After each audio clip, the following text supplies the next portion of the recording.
If you've ever found yourself questioning your relationship, wondering, should I stay or should I go? You're not alone. Today on The Loving Truth, I'm sharing an exclusive peek inside my membership program, The Decision, which is the only way to get live coaching and support from me.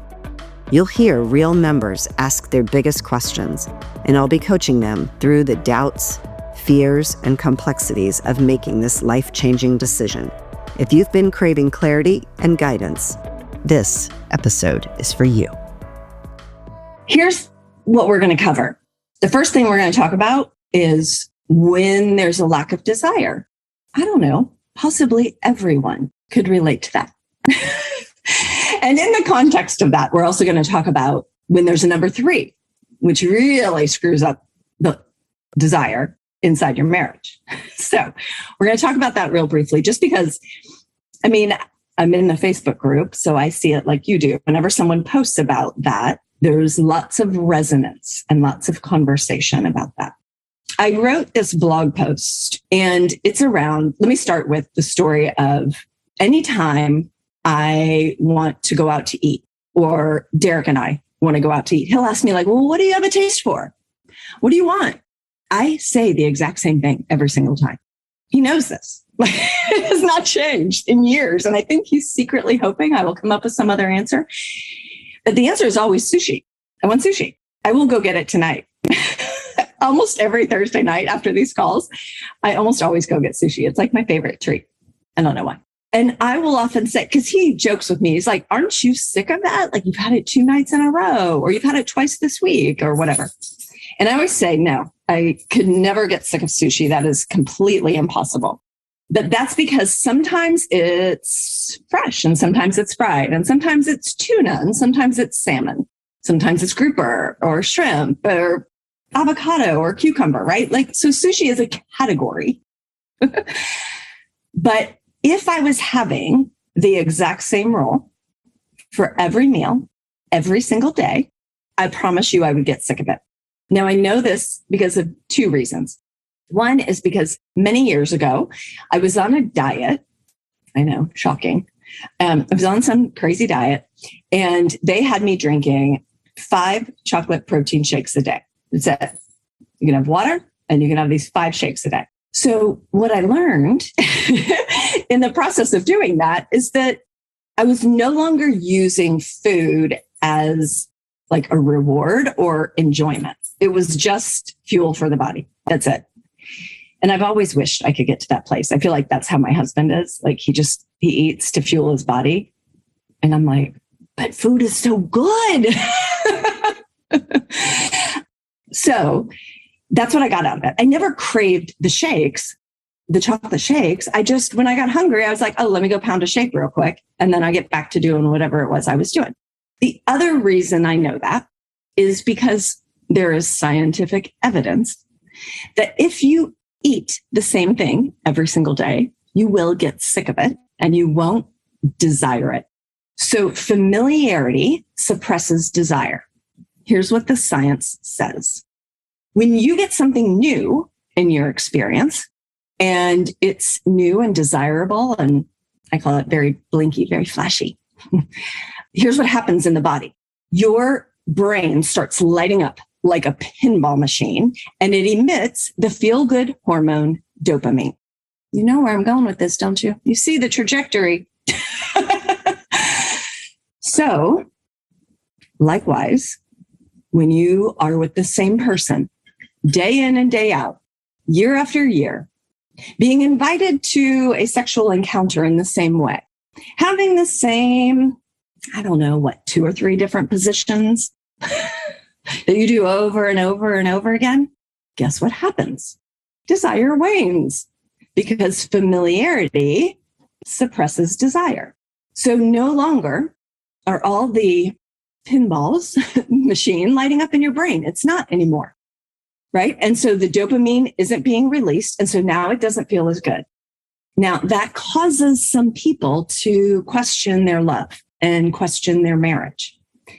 It also causes some people to then go looking for the dopamine hit. How do we do that? Hello, number 3. Right? It's new. It's desirable. It's exciting. It's more than a little dangerous. What happens in the body? Bling, bling, bling. Dopamine shot through every cell of your body. And then, ladies and gentlemen, what we do is we attribute all of those good feelings to that other person. We give away all of our power of what just happened inside of us, and we associate that with this other person. And we say, he made me feel that. No, darlings, you, the physiological you, made you feel that. That's all that's happening. And I know that it's a little bit of a bitter pill that desire is going to wane the longer you're with your partner. But I also think it should provide us with some comfort that nothing has gone wrong. This is just the physical chemical reaction in the body that impacts every single one of us. None of us is immune to this. None of us has a brain that never emits dopamine. So if you plan on being monogamous, which I do, we have to wrap our minds around this idea that over time, we should not expect our desire to be at a peak level consistently for, the rest of your life with the same person who only knows the same 4 moves, right?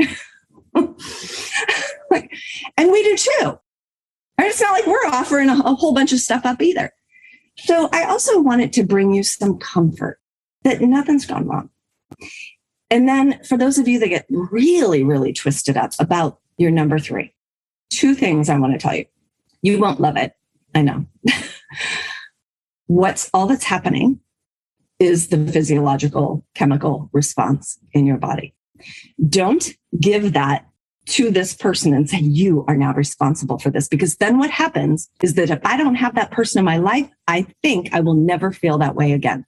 Look, I could eat gelato. I know I said sushi, but I could eat sushi and gelato every day. I could eat gelato every day and it would send all the dopamine hits.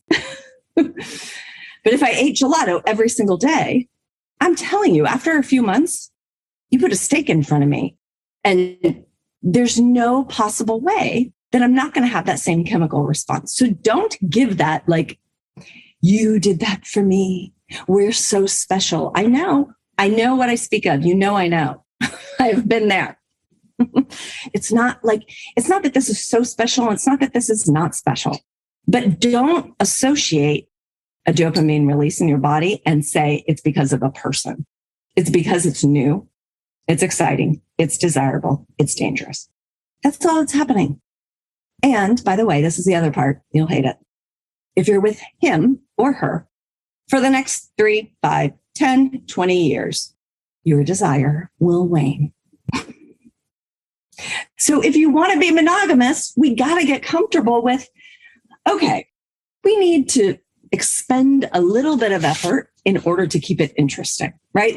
Okay, we can't expect peak desire, but we shouldn't necessarily have to settle into, Sharon, I'm completely uninterested and bored out of my cotton picking mind.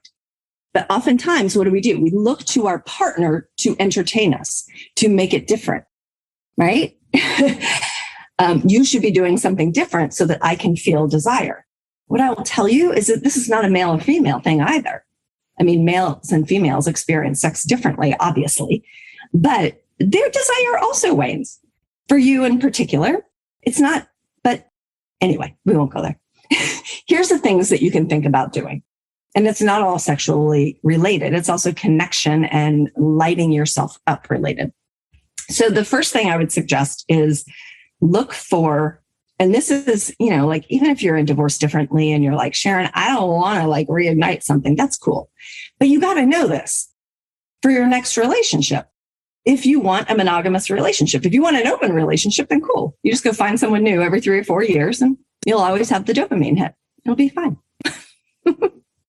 So here's what I want you to think about.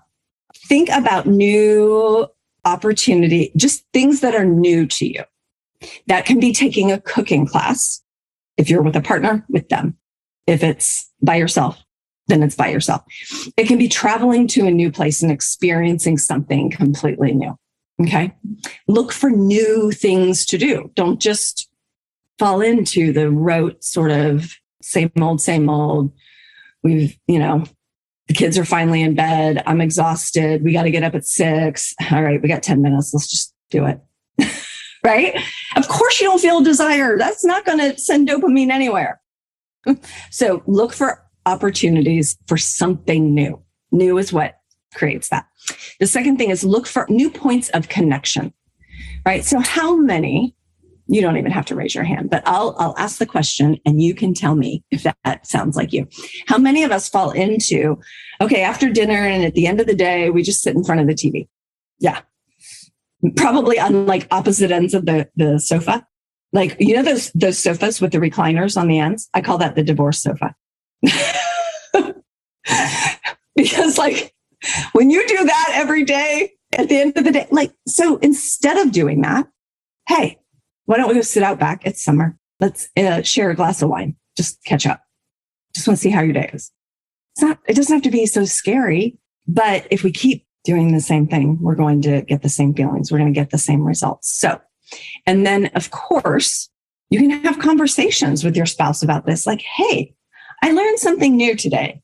Did you know that after you're with your partner, like you could have a conversation about it, or you could just take it upon yourself to realize like, okay, if we're going to keep sex interesting, we have to be willing to do some things that are outside of our comfort zones once in a while. Not even every time, but once in a while, because even that once in a while hit will keep you engaged and will keep the desire sort of alive. So that can be new positions. It can be new ways to have foreplay, which remember begins at the end of your last orgasm.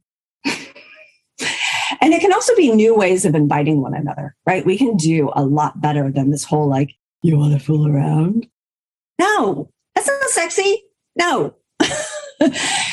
So if we want to take it upon ourselves, those are the things that we can do. If we don't want to take it upon ourselves and we want our partners to do it and they're not in this group, then you might need to be the one to tell them because they don't know. They're just doing what they know to do, just like we've all done before we learned something different, right? So that's what I want to offer about desire. It's not this mysterious thing that gets sprinkled on some couples and withdrawn. Like, it's almost like we think it's like magical. Like it's there one day and then all of a sudden it's not there. Sharon, how am I supposed to get desire back? I don't even want to be near him. Well, you can't with that attitude. Of course you can't, right? But once you understand where desire comes from and what all those good feelings, the reason you're having all those good feelings, and it's a chemical reaction in the body, it actually has nothing to do with like someone else. I know. So all of us in monogamous relationships, we got to figure this out and we got to get comfortable with like, of course it's going to ebb and flow. Like anything, it's going to ebb and flow. But the more we pay attention to it and the more intentional we are about it, the more it will flow and the less it will ebb. If today's episode resonated with you and you're ready to find real clarity about your relationship, I'd love for you to take the next step. Apply for a Truth and Clarity session where you'll speak with a member of my team about where you are in your marriage, what's keeping you stuck, and whether my coaching is the right fit for you. You don't have to navigate this alone. Go to clarityformymarriage.com to apply now.